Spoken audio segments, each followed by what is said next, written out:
I'm Abdulmalik Yemi Olawshebikon, a clinical psychologist in training, Department of Psychology, University of Ibadan. I'm here today to discuss briefly on COVID-19 and mental health. COVID-19, also known as coronavirus, it's a virus that has hit the world and is really doing a lot of damages to a lot of countries. On March 11th, WHO, World Health Organization, declared coronavirus as pandemic as a result of so many problems, so many deaths that it has really caused. Now, we recorded the first case in Nigeria on February 27, 2020. And this was an Italian who came to our country, and a few days after he went to Ogun State, a few days after it was positive. And ever since then, there's been increase in the number of confirmed cases we have, to the tune of over 2,000 that we now have currently in Nigeria. These and many more have led the government to take some steps on how to, as part of preventive measures, to curb the spread of the ravaging virus. One of which is the total lockdown of first three cities or three states that were first hit by the virus. That is that's Lagos State, Ogun State, and the Federal Capital Territory, Abuja. So these three places were were first to proceed on lockdown for 14 days. After which it was extended, and now lockdown also is in Kano totally. Partially, there will be partial lockdown as from tomorrow. The lockdown has been lifted a little as from tomorrow. But these problems that we have is causing this problem is really causing a lot of other problems. And one of the issues that we are having, or one of the effects, is felt in our mental health. When we say mental health, we mean our emotional, we mean our psychological, and our social well-being. Now, they said we should engage in social distancing. When I see you coming before and I want to greet you, is either we hug or I shake hands with you. Now I can no longer do. All I need to do is to greet you with my elbow, or we greet with our legs. That is if at all we are to greet. If we are in a public place, if at all we find ourselves in public places, because it has been banned now, we need to be at least 6 feet apart. That's 2 meters. It's not part of us. It's not our way of life, and it's really affecting the way we relate now with one another. I could tell you, I'm very sure everyone is, including myself, because we don't know who will be tested positive. We don't even know whether we are carriers, because we see everybody as imaginary carrier of coronavirus, and that's what made the Ekiti man to stop his son from entering his house. You can imagine that. He should self-isolate himself for 14 days, after which, if nothing comes, because it is believed that 14 days is the incubation period for this virus. Anxiety and fear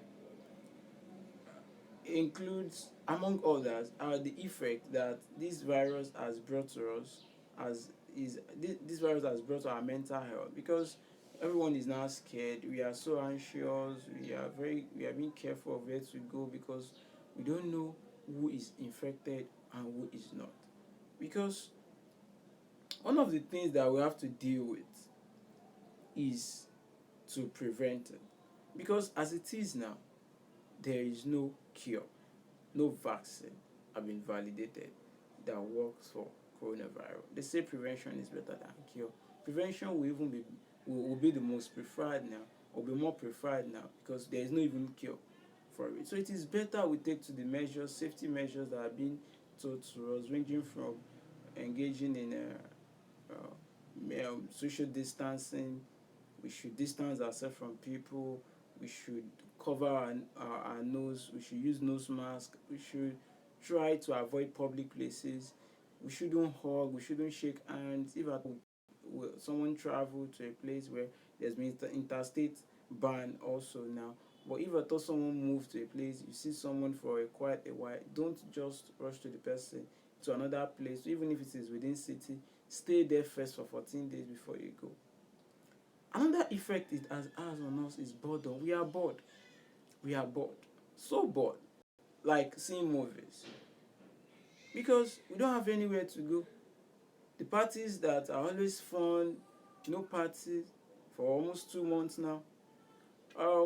Many go out, have nights out, have hangout as a way to cool off. All these and many more have been stopped because we can no longer do. We can no longer go to our shops, we can no longer go to offices, businesses are closed down, nowhere to go. We have to stay at home compulsorily, and this is not part of us. So we are bored, and this boredom can lead to other things. It can even lead us to depression. When we are too bored, we think, we overthink, and this this depression could also be caused as a result of finances, because we don't with many people, many Nigerians, let me put it that way, live on daily basis. They have to go out to get what they want. Now lockdowns for over a month, no food, and that is what even led to the increase in crime rate that we see, that we have all around now. You see armed robbers from year to year, almost every location, almost every place is now the bonfire at night. They have to wake up people. This is not what we signed up for. But as a way to, it is better we do this than for us to be eat more than what we have now. Because if proper measures are still not being put in place, if at all we did not take to the measures being told to us by the health agencies, WHO, NCDC, it can even be worse than this. So another area of our mental, another effect that has had on us is anger and frustration, because we couldn't go out, no place to go, money is not coming in, and we are spending. Sometimes we eat twice a day, maybe morning and night, but now you are home. You have to eat. You eat, and money is not coming in. That may lead to anger. The father may be angry at the children, the mother may be angry because they are not even used to staying together like that. And even if they stay together over the weekend, at least there is inflow and outflow of cash. But right now, things like that are no longer there. So people are bound to be hungry. People are bound to get frustrated as a result of the lockdown and many and all other things that the government has put in place for us. So another thing is interpersonal issues. We can no longer hug ourselves. Sometimes we want to be hugged. Sometimes we want to, like feel that I'm loved. But you cannot just hug anybody now. Even your loved one, you have to be very careful. Many of these things are telling on us. It is it is now beginning to we're now doing things of which we are not used to. So some cannot cope favorably, and that is one of the reasons why we feel okay. We should continue to sensitize people on how to cope well. Some have resorted to taking alcohol as a way to suppress the issues because they have been thinking. It can also lead school fees there, school fee for children. Some parents are also going to school. They will not be able to pay their school fee because they couldn't work to get money. School fees of children. Some debt too are there to clear, believing that okay, in the next 2 weeks I'll work. By the time I work, I'll be able to sort this, and the person to pay or even bank to pay, they are there to collect their own money. So these and many more are really causing a lot of damage to our mental health. So one of the things we should engage in to prevent this, or to prevent us from being totally affected by this lockdown, is our and other measures taken by the government, is that first we should calm down and examine ourselves very well. What is that thing I like doing? we can begin to we can bring out positive situation out of negative. Many people are out there because of the work they've been doing, they have neglected some things. We can even use this to discover ourselves the more. Get up with those things you've left, those those things that we don't used to do because we are now busy, as we do say, oh, I'm busy, I don't have time for this, I don't have time for that. Pick up some of those things again. And also, let's try to stay connected with our loved ones. Of course, you can see now we have the world is a globalized world. You can use different methods or different applications to connect with your loved ones. Skype is there, Zoom, Facebook, WhatsApp, and the likes. Make sure you're connected. At least with that, you will still feel this social support. Call your loved ones. Ensure they are staying safe. Tell them, okay, encourage them the more. They will encourage you too. By the time you hear from one another, that also would serve as a way to, to give us strength and make us feel that soon this also will pass. And also, let's ensure we make productive use of this time. We can sign up for things, we can do other things that we feel okay could make us money too. That like we can do other things that could bring us money as well, right from home. A lot of digitalization out there that we can tap into and also make money from. So instead of us depending solely on our income, as it is right now, we don't know when. Fine. Starting from May 4th, the curfew will replace the total lockdown in Lagos, Ogun, and Abuja, except Kano, another part of the state, of the country rather, except Kano, where it's as if their own case is now rising. Like, in fact, it has overtaken Abuja. Abuja, which used to be second to Lagos, now Kano has overtaken Abuja in the number of confirmed cases. So we need ourselves now. We need one another right now. We need to make sure that we take to the preventive measures that are being rolled out to us by NCDC, WHO, and NGOs around major stakeholders in fighting COVID. And also, I'll add this, that we should ensure we are not the only ones staying safe. We should try to make sure that people around us too are staying safe, because if this virus hits one person in a family or in a neighborhood, the whole of the neighborhood or the whole of the family is in trouble. So it is not only me now.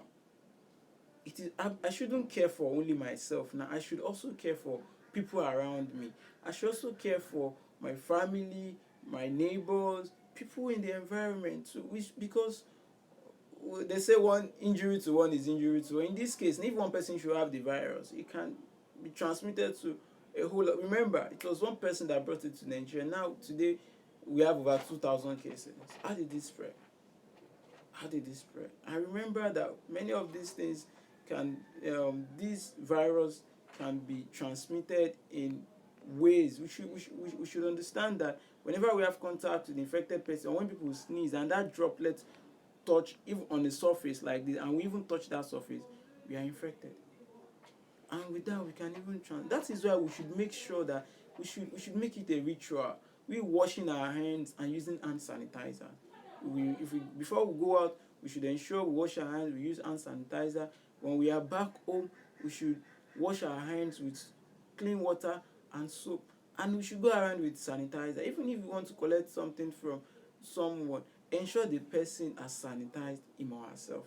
With that will also in a way calm us down and make sure that and try to preserve our mental health. So we should expect some things after this coronavirus, which I can call post COVID-19 stressors. Number one is finance. Currently, we have economic anxiety, and it is so sure that this economic anxiety and these economic issues will continue after coronavirus. It can't just get back to shape on time like that. Finances, we should take it easy on ourselves. Even if we owe someone money or they owe us money, at this time we should be careful of what we say to one another, because right now practically only few could work from home. And those that are working from home, so we can see so many news flying around of companies sacking their workers, laying off their staff. That's to tell us that something, we are still bound to deal with another possibly pandemic after this pandemic. So in order for us to prevent this from happening, that is why it is advisable that during this period we should make judicious use of this period. You need to learn something that probably after coronavirus you can make money from. Have a skill, or get a skill, or even if you know you have a talent or a skill, try to improve on it, so that possibly if you learn it now, after COVID-19 you can begin to monetize, and then you get money before finance will stabilize again. And also there could be avoidance and stigma. Health workers who are the frontliners in this, kudos to them, they've been really doing well. They have no choice, they have to go to work. Many of us are at home with our families, but still have to go to work. Some of their family members are stigmatizing against them. You can imagine. Neighborhoods, their immediate environment, they are stigmatizing against them. Stigmatization is one major thing health workers are really facing, and other essential workers, because they are the ones that go out there to help, to cater to, they are the ones in our isolation centers, they are the ones helping in quarantining people and the likes. All these things, this stigma also may continue after this. Even stigma, people are stigmatized against people that they've confirmed to recover from this virus. They will say, what if it comes back? Don't worry, I'm not coming close to you, I'm not doing this, I'm not doing that. That is not helping the matter. Rather, it is worsening the case. So we should be careful, and we should prepare for some of these problems that could also occur. In fact, it's more like we are beginning to envision pandemic after pandemic. But I pray God will save the world, because these things affect the whole world entirely. So let's ensure that we do things, we stay connected with our loved ones, we take to preventive measures, and we ensure that we are safe in all means. Let's go around with our nose mask. Let's take to precaution. And another thing I want to say, please, enough of WhatsApp forwarded messages, enough of unconfirmed news. Please, let's stop. Make sure that you check. Make sure that you check for any news. Stay tuned to either NCDC or WHO. Please, enough of information overload, enough of too many information being sent all around. Let's ensure that we get information from only the right source. Please, people are going out there saying all sorts of things. Use this leaf, use this to do this, use this to do that. All those measures, hey, we all of a sudden we now have many doctors. Please, I'm begging our people, let's take only to preventive measures rolled out by the health agency. I pray Almighty God will save us from this. My name remains Abdulmalik Olashebiko, a clinical psychologist in training from the Department of Psychology, University of Ibadan. Subscribe to Obitech TV, like and share this video, and you can watch us next time on this. Thank you. Bye.